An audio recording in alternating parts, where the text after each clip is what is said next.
this is an iHeart podcast. Guaranteed human. Friday. Kick off the Winter Olympics in style with the opening ceremony from Italy, featuring a special performance by Mariah Carey. Celebrate the greatest athletes from around the globe as they come together to go for gold. Lindsey Vonn, sensational! The opening ceremony of the Winter Olympics. Ilya Malinin. Redefining the sport. Friday at 8 Eastern, 7 Central on NBC and Peacock. Body Bags with Joseph Scott Moore. It's an understatement, nowadays in particular, to say that we have a problem in this country relative to children who are being kidnapped or trafficked or that just simply vanish into thin air. As a parent, as a daddy, as a papa, it sends a chill up my spine every time one of these cases appears in the news. And I think that for most of us, we take at face value what the media might tell us about a particular case and about a child that has gone missing. However, as in life, things are not always as they seem. We're going to have a discussion about one of the more disturbing cases that I've come across in some time relative to a missing teen and an older man who has allegedly taken her and fled to Mexico. Oh, and by the way, this is Body Bags. And of course, there's a death that we have to talk about. The death of that man's mother that turns out to be a homicide. I'm Joseph Scott Morgan, and this is Body Bags. I have been plagued throughout my life as a parent, and I think a lot of this has to do, Dave, with the profession that I was in. I've been plagued by fear that something was going to happen to my kids, that some great harm was going to come to them. We were recently at CrimeCon, Dave, and we got to see Mr. Walsh up on stage, and the stuff that that catalyst for him, that started his journey. Boy, what a journey! When his son, went missing, Adam, and the whole. That's foundationally, that's what his organization has been built upon, in America's Most Wanted, looking for these kids that are out there that have seemingly vanished into thin air, or trying to track down these folks that have done great harm to members of our fellow citizens. And you hear that theme that runs over and over again. But Dave, today this case, it's put us, you and I, kind of on a twisted path from a narrative. And I'd really like to get into this and kind of discuss first off the victim in this case, because the victim is, and it's kind of overshadowed by some of the other circumstances. The victim is a mother. She's a mother to a man that still lives at home with her. He's in his 30s, and she's vanished and presumed to be dead. And when we started looking at this story, it actually was a crazy, the way it was originally reported in the news media. A 33-year-old man has kidnapped a 17-year-old girl, a teen, and has fled to Mexico in his mother's car, and his mother can't be found. That was your headline. That was the breathless reporting. This 17-year-old girl is now in harm's way. And where is Nicole Jones, the 53-year-old mother of Jonathon Jones? Where are these? What's going on? You got U.S. Marshals looking for this guy because they've tracked Nicole Jones' car. Again, she's the victim here. They don't know where she is. She's missing. They've tracked her car being driven by her son down into Arizona and now into Mexico. I did something very quickly because you and I, when we started looking at this case, you're looking at it from the end, starting at the very end where you have a resolution, and it just seems, okay, a murder, but not a whole lot there other than a murder. And as you peel the onion, you realize for those living in Canton, Ohio, and in that area, they've covered this story since day one. When it began with, how many times has the story begun with, could you go make a call, check on Joe Scott Morgan, check on my mom. I don't know. I can't get her on the phone. I haven't seen her. And that's what happened with Nicole Jones. A welfare check. Yep. That's exactly what it is. Yeah. And these welfare checks oftentimes are part of our story when we begin telling it. And in this particular case, it was Nicole Jones, 53-year-old mother, whose 33-year-old son lives with her. And there was, I'm trying to remember exactly how to get into this. There was a girl that was raised in foster care. Her name is Kaitlyn Coones. Kaitlyn Coones is a teenager, and she has had a rough life. Kaitlyn Coones is living in a group home and in Ohio, and she goes missing. Well, not missing, runaway. She sends a text message to the nurse at the group home. She claims she's killed 2 people and she's on the run. 17-year-old Kaitlyn Coones claiming to have killed 2 people and is on the run. Meanwhile,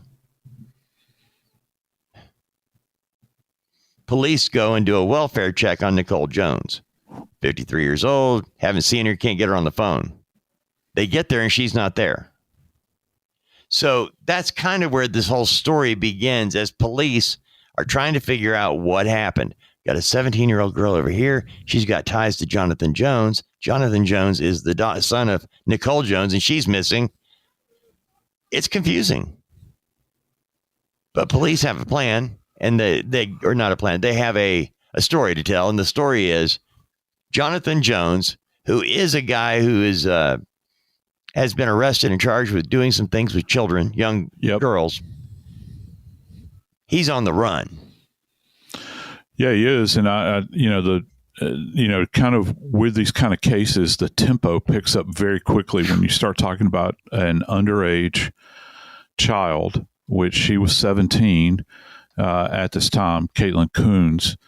And she's with a guy that is known to have been involved in, some pretty dastardly things when it comes to children. And you get that connectivity, and there's that urgency, I think, on the part of police to try to find her, because you think about a child and how and 17 years old to me is a child, right? And by law is a child. You think about how easily influenced it is. I mean, geez, man. I mean, you think about people that are on social media, the stupid stuff that people do across a wide age range, but particularly those that are very young, just to get attention. They're impressionable. They can be kind of led along by somebody that might be more sophisticated than them, and certainly people that might have a history of targeting females that are in a younger group, where Jonathon Jones has all of the characteristics of a sexual predator. And so they can be highly manipulative. That's why they talk about things like grooming and all of that sort of thing to kind of drive the narrative of what they're doing. But Dave, I got to tell you, this case is super bizarre in the sense that it doesn't seem like this child, Kaitlyn, has necessarily left under duress. Right. But the police don't necessarily know that at that particular time, do they? I don't know. See, I have my own opinion as to what the police know. But the story in the media is that a teenage girl has been kidnapped by a sexual predator named Jonathon Jones. By the way, Jonathon Jones had already been charged with and was later convicted of child endangering, attempted pandering, obscenity involving minors, and a few other things, all dealing with children, people underage. I don't know if we're dealing with small children because they don't tell us the truth or not. They don't tell us the whole story when it comes to these charges. And I'd kind of like to know, because if he was charged with dealing with girls that were at 14, 15 years old, then a 17-year-old that goes missing with him means a whole lot more. Oh, yeah. And so, but police have a missing wayward teen, a girl raised in foster care. She's missing and has sent a crazy text message to a nurse. They don't believe anything she says, by the way, for various reasons. So they probably don't take that as seriously as one might think. She leaves, though, the group home, and she's picked up by Jonathon Jones at a restaurant. Jonathon Jones then takes her name just escaped me. Kaitlyn. Jonathon Jones takes Kaitlyn Coones back to his house that he lives with his mother. They don't go in the front door. Jonathon goes in the front door. Kaitlyn climbs through his bedroom window so mom doesn't know she's there. Can you hang on one second? Because I came across this same information, Dave. Let's just sit and pause for a moment and think about the age of this fellow. Right. Okay. You think about the age of this fellow, and look, I guess you got a hard life. You're dealing with issues in your life. But, dude, you're 33 years old. Right. You're 33 years old, and you have got a 17-year-old girl climbing through your window so that you're not detected by your mama. I am, when you consider, kind of that statement, and you begin to think about that, and you think about, where was this guy's mind? You think about somebody that's 33 years old that is engaged in this kind of behavior, and you've got someone sneaking into the bedroom so your mom can't find it. Right. I'd like to know, I'm thinking about it. Maybe it's an unfair comparison, but I'd really like to know, how old was Audie Murphy when he won the Medal of Honor? And I think about, the generations, how they've changed, and you've still got this guy at home with his mother. Mm-hmm. You guys are going to have to Google Audie Murphy. He was the most decorated warrior of World War II. And he became a movie star. Yeah, exactly. And I think about that, and then I think about this idea of a 17-year-old girl sneaking in his window. I mean, it literally sounds like something that young teens would be doing. Yes. And that you and I both know have been done over the years. For all I know, you did it, Dave. I don't know. But, as teenagers, we do nutty things. I told you one time, if I ever ran for office, my slogan would be, "Yes, I did." No need to even put "Yes, I did." So throwing that out there, Joe. I'm just saying, you think about that when you look at this, and I like to use this analogy. You look, though it might be cracked, you look at it through this lens, and it kind of creates a completely different view of what's going on here. This kind of childlike mentality, perhaps, not being able to break the bonds of your mama, and you're living at home with her, and you're still engaging, even as a grown man, you're still engaging in behaviors with children. yeah, I mean, I guess he's got an inclination toward young girls. But again, where's he in his mind? Does he view himself equally as a 17-year-old boy, Oh. which he is not? Nope. He is not. He's a grown man, and he's got this girl sneaking into the house so that she would be undetected. Now, I know there's a much more sinister reason why Kaitlyn Coones climbed through the window. And I got to tell you, Dave, at the end of this, I was flabbergasted and amazed by what I heard about what Kaitlyn Coones actually did when she got in to that home.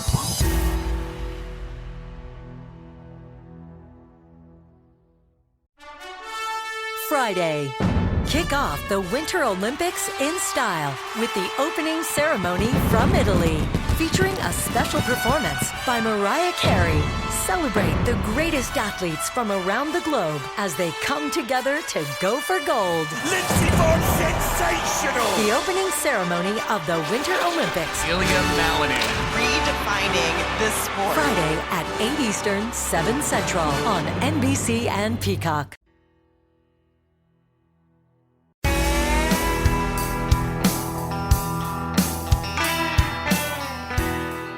I've actually stood over bodies in homes before. You know, the area is bathed in blood.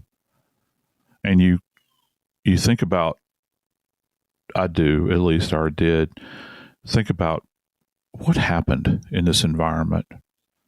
You think about, and I'm not just talking about from the physical evidence that I see kind of laying before me, but you think about those moments prior to a horrific act of violence, and you think about, did that person pause that perpetrated this? Did they have a moment of humanity where they said, this is not something that I should be doing? Or, you know, they're having this kind of moral discussion. And look, I understand it. I understand that people fly into rages and all these sorts of things. But when you think about a premeditative event, you do have time to consider and think about what you're entering into.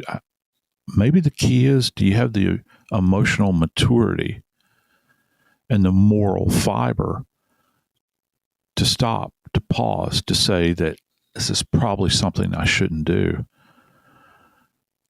Taking the long view of it, I'm sure that there are many people that now kind of sit back in prison somewhere and they have those moments. They have those thoughts where they think, should have taken the other path. But Dave, in this particular case, thinking about Jonathon Jones and Kaitlyn, his 17-year-old, I don't know, I guess the best word I can use is companion. Yeah. I refuse to say girlfriend. Wow. But companion. I wonder if they had that moment. I wonder if she had that moment. It's a good question, Joe. In looking at this relationship, now I'm not talking about romantic, I'm just talking about being together as two human beings. And 17 years old, Kaitlyn Coones had lived a life, not one that many of us can relate to. I'm not justifying anything she did by just pointing out her life was not like mine. She grew up in the foster care system. There are many horrible tales of the foster care system in different states and for different individuals. You bet there is. I Yeah. don't know what hers was like. What we do know is from the time that she was in a group home and when she left.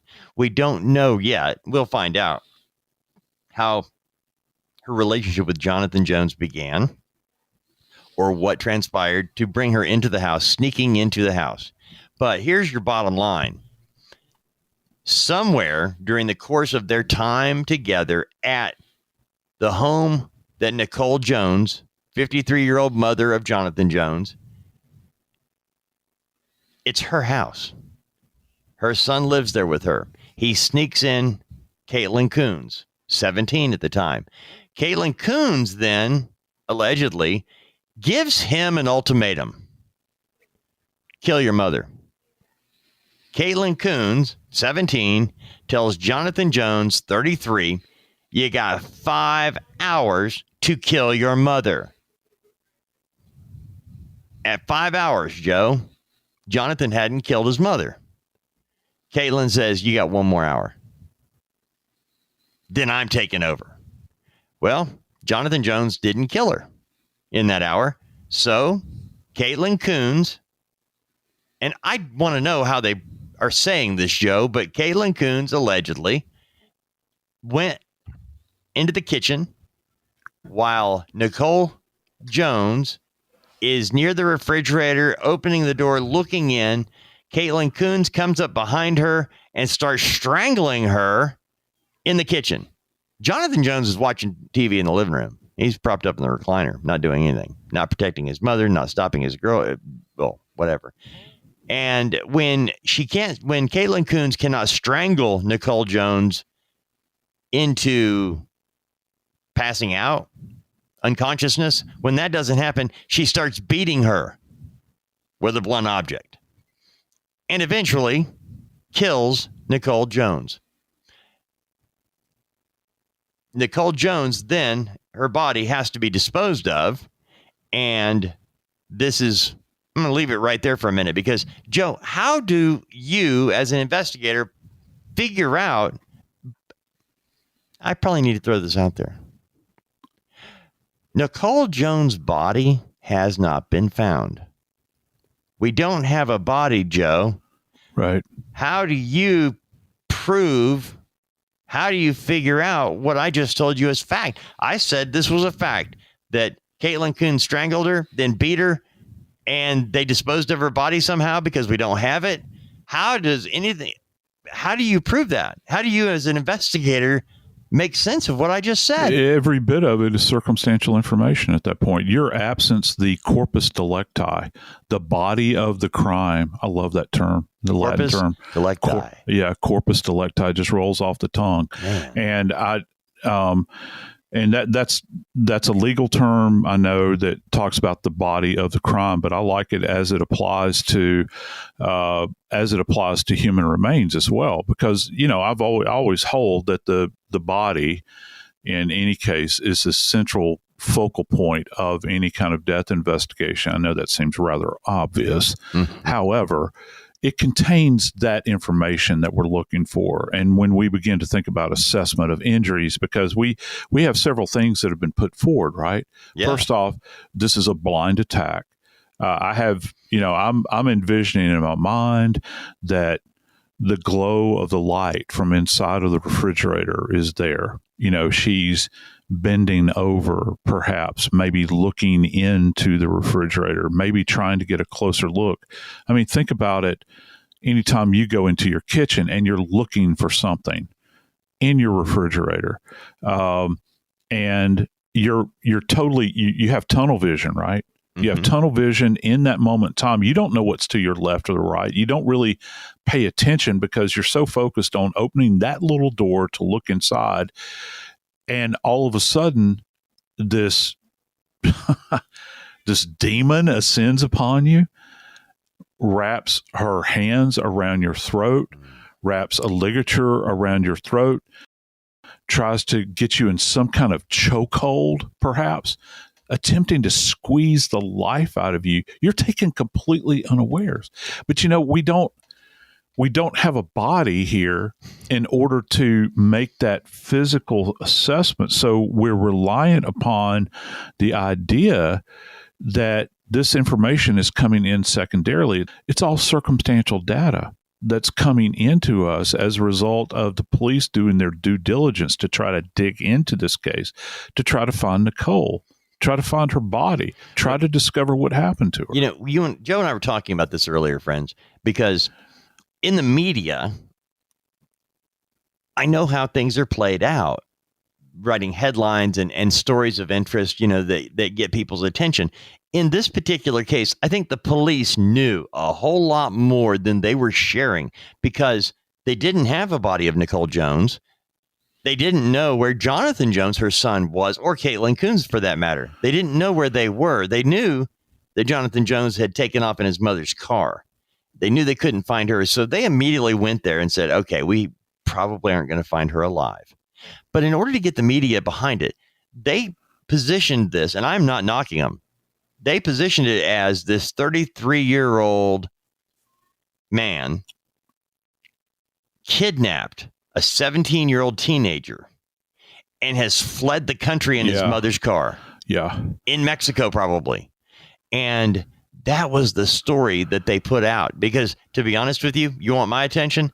A man kidnapping a kid and taking, you've got my attention. You got my attention. I'm in. Okay. What do you want to tell me next? Because look, I might live in Alabama or something, but if you give me the car script, I might put it on my social media, and I can tell you if I'm going to run out to the store, my head's going to be on a swivel. Yep. Not that they would show up here, but, what about those individuals that do, in fact, live in the Canton, Ohio area? I can tell you their head's going to be on a swivel. They're going to be looking everywhere. And, of course, do they know at this point in time that Mexico has factored into this? Perhaps. You had mentioned that they had picked up, the authorities down in Arizona had actually picked up the fact that they had been seen in this woman's car.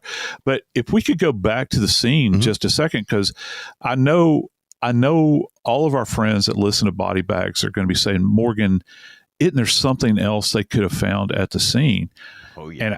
And relative to evidence of a homicide, okay, we have to back this up and think, well, we know that there was an attempt to perhaps choke her out. And then when that collapsed, that method collapsed, we know, according to circumstantial evidence, that there was a blunt object that was used to beat her to death with. Now, here's an interesting little factoid.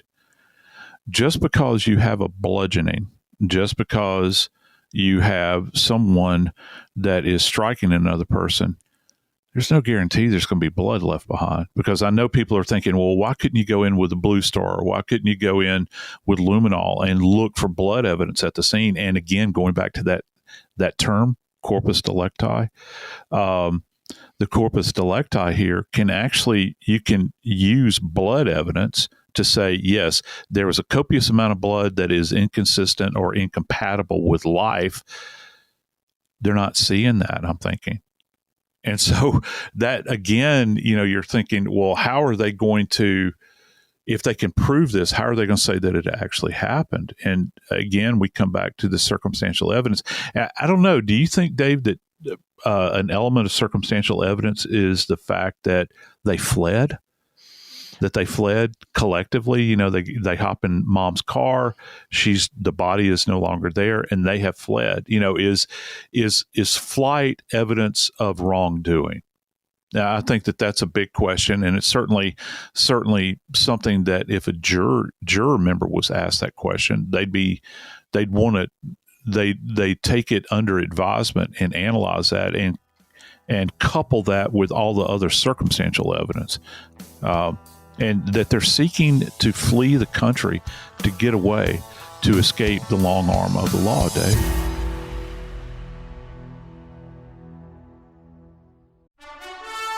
Friday.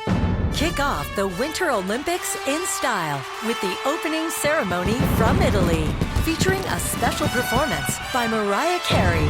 Celebrate the greatest athletes from around the globe as they come together to go for gold. Lindsey Vonn, sensational! The opening ceremony of the Winter Olympics. Ilya Malinin.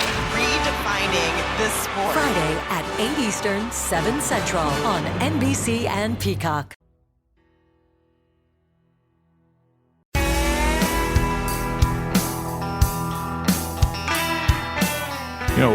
What are we to do as an investigator if we're absent this kind of information? Well, there has been a bit revealed. It turns out that actually the blunt object that has been alluded to, that initially they kept kind of masked, but a detective has stated that a rock was actually used, which is, wow, how primal is that, Dave? A rock in the kitchen? Yeah, a rock in the kitchen. And I find that fascinating that So, and I'm thinking, okay, you're inside of a household. My default position would not be in the kitchen, would not be rock. It would probably be rolling pin, perhaps, or maybe a meat tenderizing hammer, or a frying pan, or something, something other than a rock, which is kind of interesting because that implies, unless you're using the rock as a door prop, which I've actually done in my life, that implies that you've gone and retrieved a rock from out in the yard, and that you're going to specifically use this as a bludgeoning weapon. So there's a detective that is saying that not only was there an attempt to asphyxiate Nicole at the hands of Coones, but she also showed up with this rock in hand and prepared to use it. And she begins to beat her with this in the kitchen. Now, the detective also revealed, which is kind of fascinating, that they have evidence that both Jones and Coones, Jones being Jonathon Jones, the son of Nicole, went to two separate stores and purchased items, plastic bags, that would be used in order to get rid of evidence, and namely the biggest piece of evidence, Nicole's 53-year-old woman. A 53-year-old woman. Yeah. But Joe, are we sure they did this after they killed? Like, she's dead, and then they go find the bags and stuff, or did they pre-plan it? That's going to be a huge piece to this case, Dave, because if they can say, what is it our friend Nancy Grace says? Premeditation can be formed in the twinkling of an eye. Yeah. Oh, that goes beyond a twinkling of an eye. That demonstrates that you've gone out to a store and you've purchased all of these items, and that you're showing up prepared. Remember, think about this. A 17-year-old child is speaking to a 30-plus-year-old man, giving him an ultimatum about killing his mama. Yeah. So you got 5 hours. You realize how cold that is? Oh my God. I mean, that's the stuff that you hear about in like some kind of concentration camp or something like that, where you're putting somebody in a position where they're going to have to commit a homicide, and not just a homicide, but the homicide of your own mother. Right. What is it that Coones can leverage him with? Affection? I don't know. I don't see how a 33-year-old man can see that this is actually right, or that this is the correct choice to make. But you've got her telling him that he's got 5 hours to do this. So if she's in the house for 5 hours with him, we understand that Nicole did not approve of the relationship that he had with this girl, that she had apparently made appearances throughout a period of time at their home. Trust me, mamas know what their sons are involved in. He's been on the police radar before. They know what's going on. She knows what's going on with her son. And here he is, and he's showing up with this girl, the 17-year-old girl, who is in foster care. Something ain't right. Yeah. 33-year-old men don't hang out with 17-year-old girls. I'm sorry. It's just, that's the reality of it. It's wrong. Peeling back that onion. Yeah. We told you earlier that that Jonathon Jones had already been convicted of a crime with underage, with a female minor. Yeah. Well, he was the female minor in question, Kaitlyn Coones, when she was 15. See, that's your touch here, that they have been involved in. No, you cannot be involved in a relationship with a 15-year-old child. That you can rape them, you can kill them, but you cannot call that a relationship. You can't do that. You can't go down that path. I really don't like to say that, but they were a couple, a romantic couple, so to speak, or I don't know. Again, I hate saying that out loud because it just, that's where our society is leaning right now, and I can't do that. It's not right. It's a tough bit of road to consider that these two were actually in a quote unquote relationship. Yeah. But that's where his conviction came from, was from being involved with her when she was 15. So he sneaks her into the house. She leaves the group home on April 11th.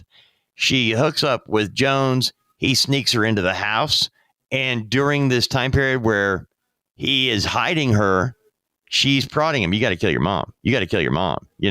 That's all I can picture is this guy is so perverted, sick, whatever you want to call it. She's telling him, you got to kill her. And she puts a deadline to it. You got 5 hours, dude. Kill her. Kill her. Tick tock. Yeah. It's like something out of a movie. And then she gives him another hour. And when he doesn't act at that point in time, she flies into the rage. She says, I'm going to handle it. Now, we know that Nicole did not approve of this relationship. She had voiced that information to them.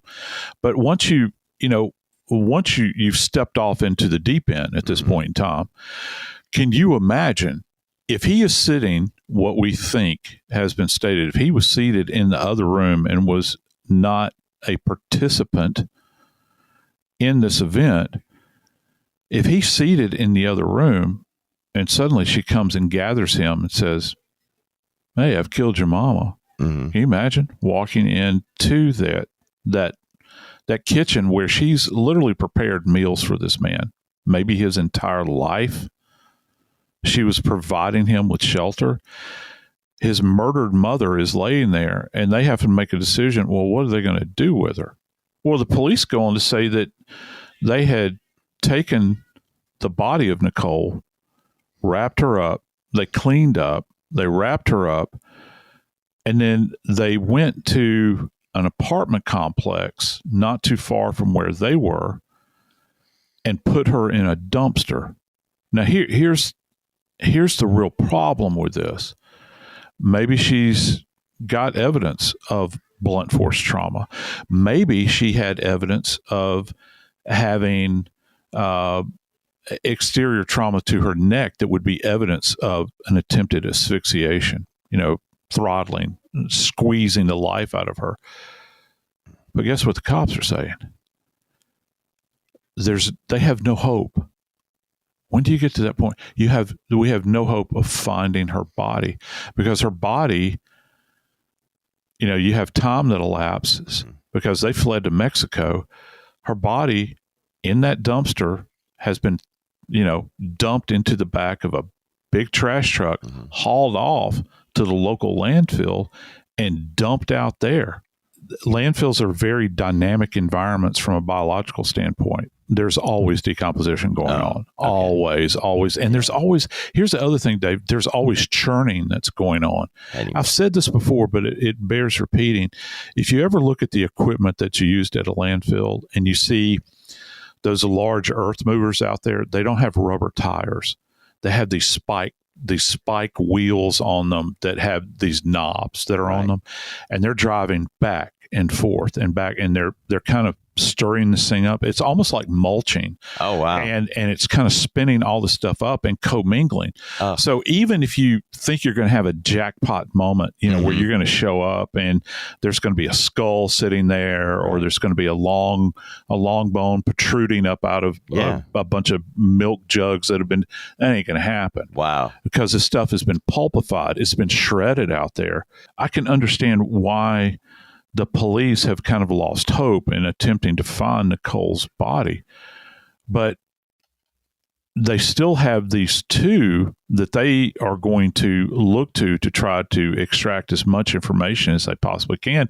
And also any kind of digital evidence that you can track their movements, GPS, that sort of thing. And GPS actually did play in to this case where they're tracking the movements of these two as they're trying, as they're egressing toward Mexico. Well, Dave. They figured it out that, okay, we have them together. Now, in the media, they're saying that Jonathon Jones has kidnapped this teenager and they have fled and he has fled with her to Mexico. We need everybody on the lookout for these two people. She's in danger. And that's how they got the attention. That's actually how they were found. That's how the U.S. Marshals end up in Mexico to help find the guy.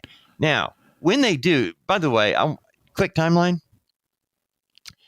April 11th is when Kaitlyn Coones sneaks into Jonathon Jones' bedroom in the home he shares with his mother, Nicole.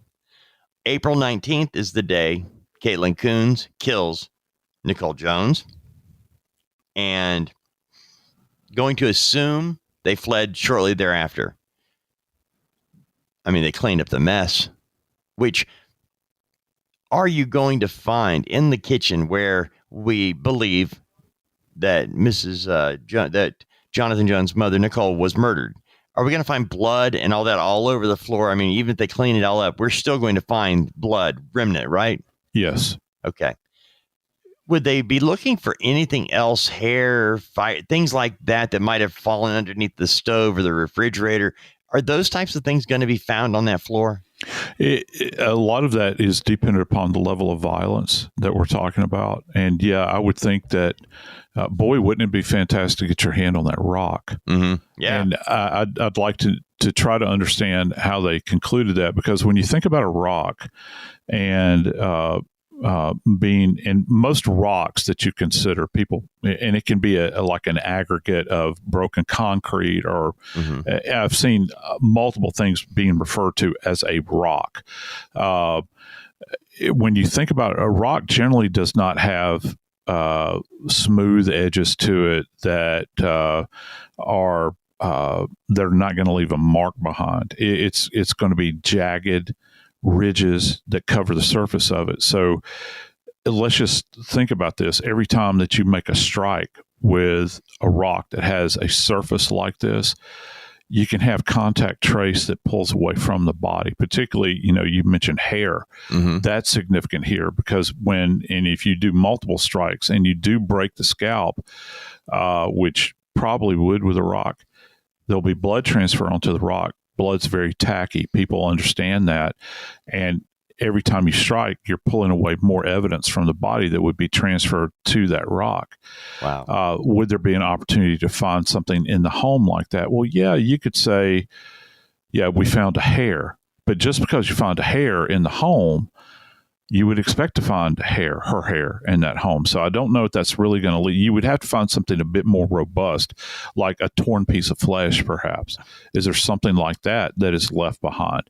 And that's where that, that idea of kind of the violence of a bludgeoning, Right. But you do have bludgeonings that, fracture the underlying skull, but it doesn't leave a lot of blood evidence behind. Wow. So it gets very, very complex forensically. But it could be there. And it could be there. And it all depends on how deep that the authorities at that particular time wanted to dig into this. One thing you mentioned was GPS, and I wanted to get to this very quickly, because on the timeline now we have April 19th, where Nicole Jones is murdered in her kitchen by Kaitlyn Coones, allegedly.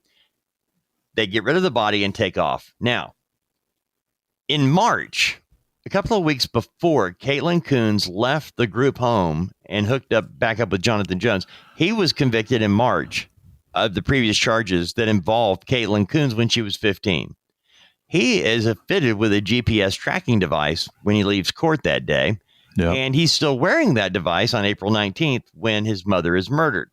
So as he fails to disarm this, and this is the important part, because as I told you, it's being reported in the media that Jonathon Jones has kidnapped a teenager and has fled to Mexico.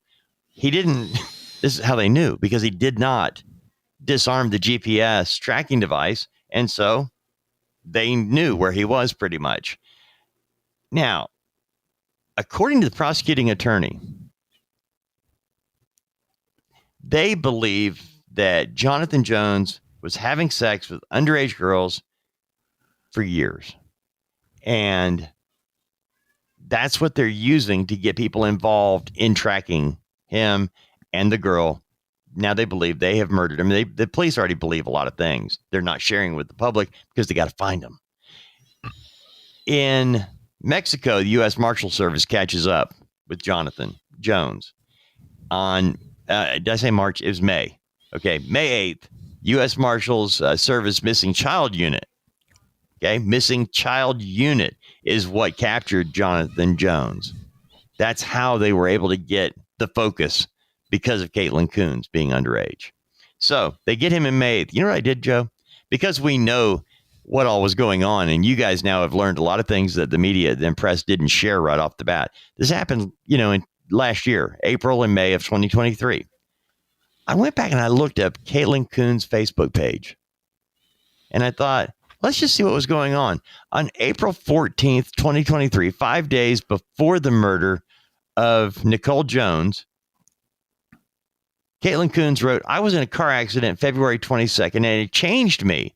I've realized so much, and I've become more aware and also gained new passions. You know what they say? It will hit you when you least expect it and make you realize you had it better. Now I'm somewhere safe and looking forward to almost becoming 18. She writes this 5 days before she kills her boyfriend's mother. May 6th, we know they're on the run. We know this is 2 days before Jonathon Jones is picked up in Mexico by U.S. Marshals, Joe. This is what she writes on Facebook. I am not on the run, so stop saying I am. I am literally in Ohio about to be 18 and by myself.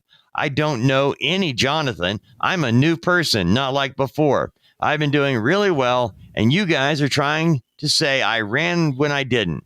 Please stop lying for one last time, please. I'm just trying to enjoy my life, and this happens. Like, come on, stop the drama. I'm in Ohio and not missing. That's what she writes on May 6th. The next day, May 7th, I don't know any Jonathon Jones, and you guys are putting us together. Shame on you people. You're telling people the danger when he isn't causing, and that's not civil or fair. Anyway, so I thought I would just share that that's what she was posting on Facebook. Wow. It's a very interesting narrative because you wonder if, again, planning. Yes. That's what I'm thinking here. Mm-hmm. You're trying to, and with social media, it's possible for people to at least contemplate doing that because people that follow her, maybe even if she's thinking the cops are going to be looking at her social media, it gives you the idea, or she's trying to plant that seed that, hey, I'm pure as the driven snow here. I haven't done anything. But, Dave, that brings us back to how sinister this case is in the sense that for his part, Jonathon Jones is, let's face it, he's an evil SOB. Oh, he is purely evil. He's participated in these behaviors, these rapes, as you had mentioned just a second ago, with these underage, with an underage child. Yes. But then it's almost like it's kicked up. I don't ever recall a case like this where it's kicked up to another level where you have this child who actually becomes a true perpetrator. Right. And eradicated. The victim is now evil. Oh boy. Yeah. And, and I guess people could sit around and coffee shop talk this as long as they wanted to and say, well, it was because of his influence on her that she became evil. But at the end of the day, we know that there's a high probability that Nicole Jones, her mortal remains, will never be found, that her body will forever be entombed in a landfill somewhere. But I think that at least maybe for the moment, we can rest easy in the fact that we know that both Kaitlyn Coones and Jonathon Jones are in prison now, and hopefully for a very, very long time. I'm Joseph Scott Morgan, and this is Body Bags.